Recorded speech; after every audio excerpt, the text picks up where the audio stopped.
ഈശോ മിശിഹായ്ക്ക് സ്തുതിയായിരിക്കട്ടെ. കേരളവാണി ഒരുക്കുന്ന നോമ്പുകാല ചിന്തകളിലേക്ക് എല്ലാവർക്കും സ്വാഗതം. ക്രൂശിതനായ ഈശോയിൽ ഏറ്റവും സ്നേഹം നിറഞ്ഞവരെ, ഈശോയുടെ പീഡാനുഭവങ്ങൾ അനുസ്മരിക്കുന്ന ഈ കാലയളവിൽ നാം ഇന്ന് ധ്യാനിക്കുന്നത് ശീല എന്ന വിഷയമാണ്. കർത്താവിനെ പൊതിഞ്ഞ ശീല.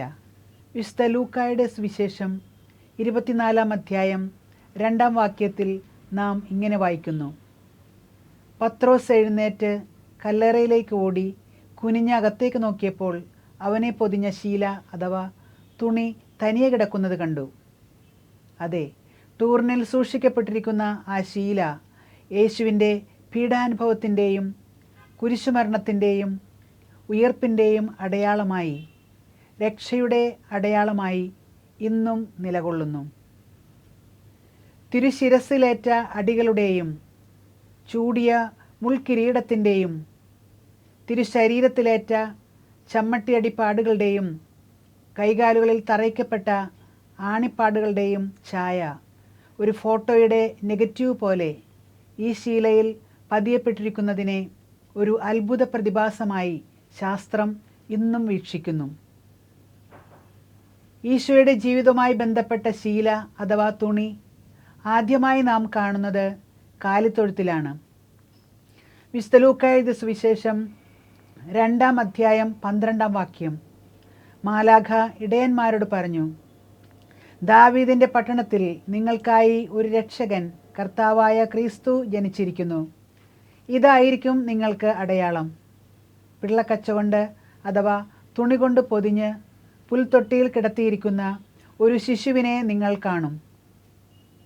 ബൈബിളിൽ ശീലയിൽ പൊതിഞ്ഞ മൃതശരീരവും തുണിയിൽ പൊതിഞ്ഞ ശിശുവും നിസ്സഹായനായ മനുഷ്യനെ സൂചിപ്പിക്കുന്ന അടയാളങ്ങളാണ്.